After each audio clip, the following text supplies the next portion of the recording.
Okay, so what we're going to look at today is we're going to be looking at more complicated shapes and applications of the trig.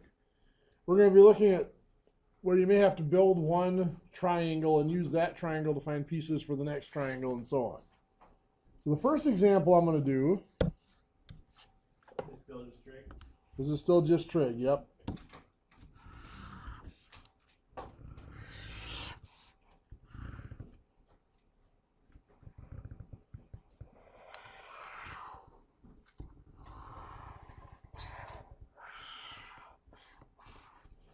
That drawing I'll have to do for now.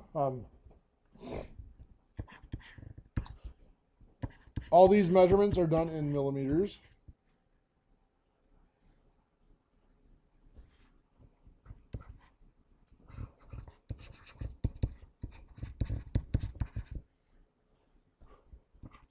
This is the overall height.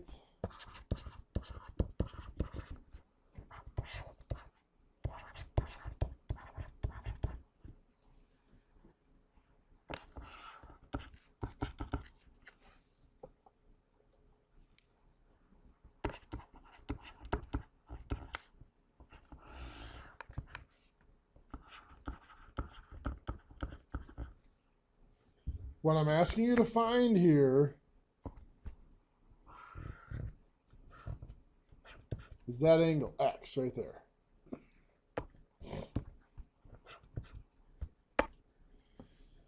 Now, if you recall, one of the things you said, there's two main ways of making right triangles. One is horizontals and perpendiculars that intersect. The second was tangents to a circle making right angles with their radius. And that's what we have here. This here is a arc of a circle. This is the center of that circle. So that would be the radius of that circle, and it would make a right angle there. We can make a triangle out of that. We can actually make a couple of triangles out of that by connecting the center of the circle down to this point. If I draw this here down to there, I have this right triangle here. This dimension, how would I find it? We'll have the 306.08. I can subtract off the 47.39. I can subtract off the 92.37.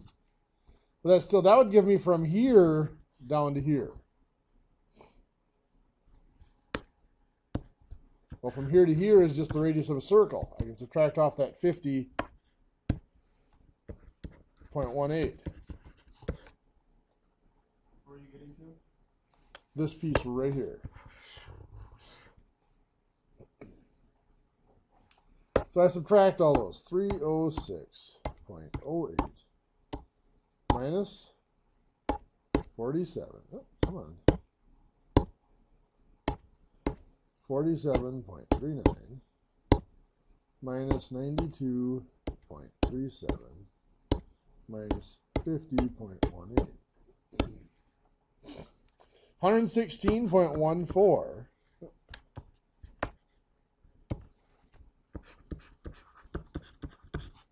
is that dimension.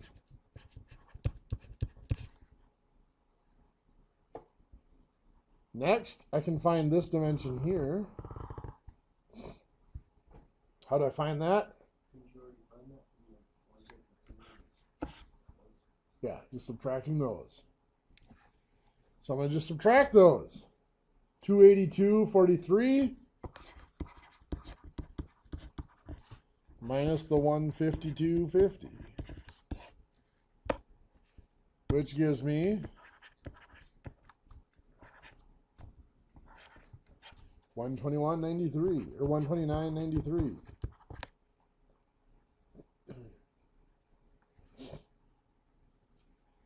Now that I know two sides of a right triangle, I can find everything else.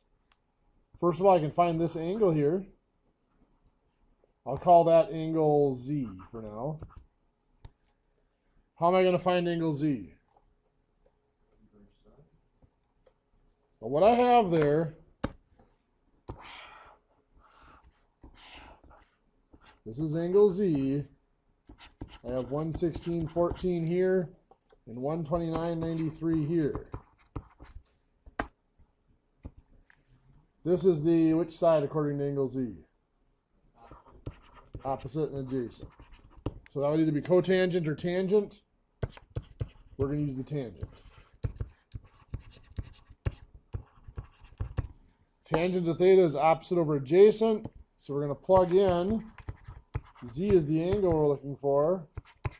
Opposite is 116.14. Adjacent is 129.93. And we're looking for the angle here, so that means we're going to do a inverse trig function, so inverse tangent here. So that tells us that Z is the inverse tangent of 116.14 divided by 129.93. So 41.79 degrees is Z. What is it? 41.79.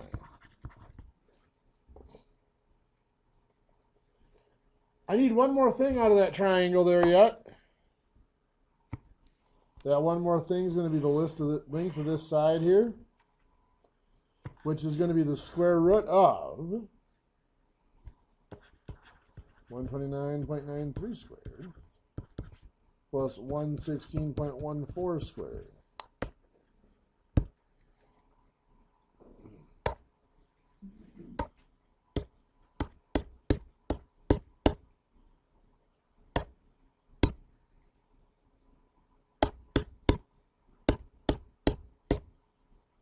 So that's just a squared plus b squared equals c squared.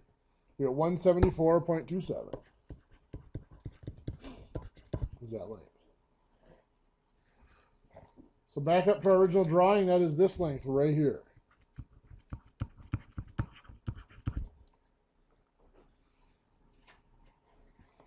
So any questions on this triangle right here that I just worked at?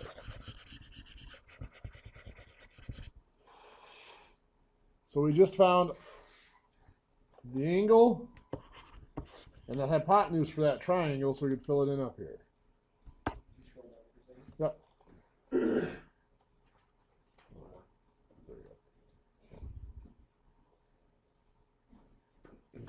go.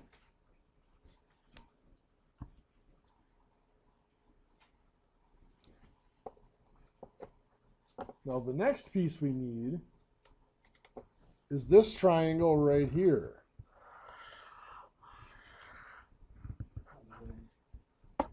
So let's pull that triangle out. What we know about that triangle, well, we just found this to be 174.27. And we know this up here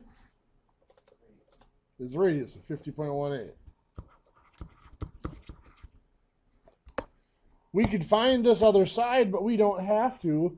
All we need to know is that angle there. I'll call that angle Y.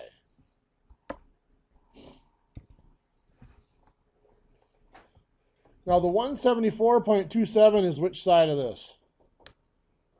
Hypotenuse. If we're looking at angle Y, the 50.18 is the opposite. Opposite and hypotenuse can either be the cosecant or the sine. Sine of an angle equals opposite over hypotenuse. We fill in what we know. Our angle is what we're looking for. It's Y. Opposite is 50.18. Hypotenuse is 174.27. So once again, we're looking for the angle. So this is going to be an inverse function. This is the sine, so we're going to use an inverse sine.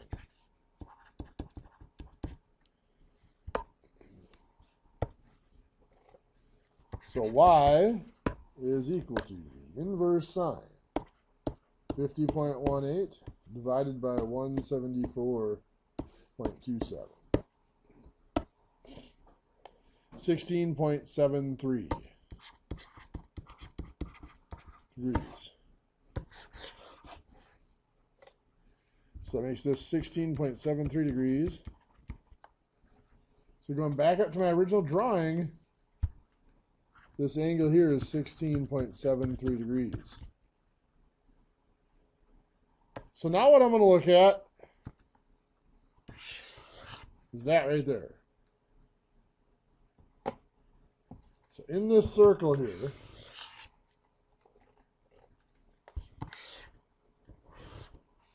this is a vertical feature, this is a horizontal feature. Forms a right angle.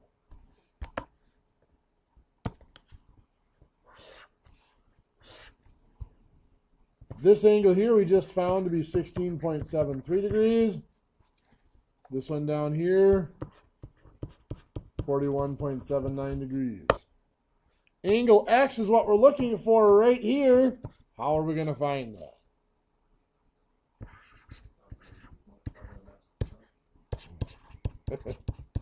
Subtract out the 16.73 and the 41.79 from 90. It takes 3 of them to make a complement, but they are a complement. So 90 minus 16.73 minus 41.79.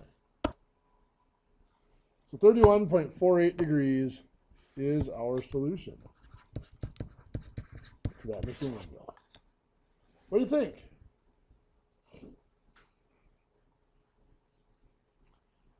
It's a little more complex because you've got to find the triangles. And the triangle that you need to find what you're looking for doesn't have all the information. So you've got to find other triangles to find the information for that triangle. So these are going to be a few layers deep. Now the good news is you have like 11 days to work on this homework assignment.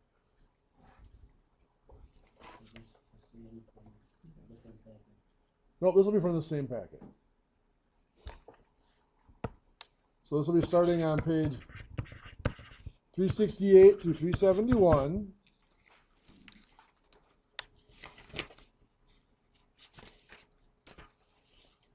It is 1 through 23.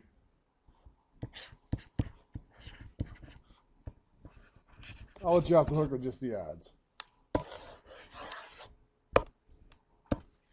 I'm anticipating after we come back from break, we may need to discuss 1 or 2 of these yet. Because these are tough. The hard part here is seeing them. And I'll be honest, every now and then I look at some of these, and I actually have a little hint book back here. I have to go look at my little hint book to get some of these, just because I don't see them sometimes, depending on the day. But these are great exercises as far as being able to pick out those triangles. And remember, 2 things. Always look for intersections of horizontals and verticals. Those make right angles. And then tangents to a circle to get a right angle from the radius. Those are your biggest things you got to look for. Okay, I'll let you guys have the last 11 minutes to get started on that.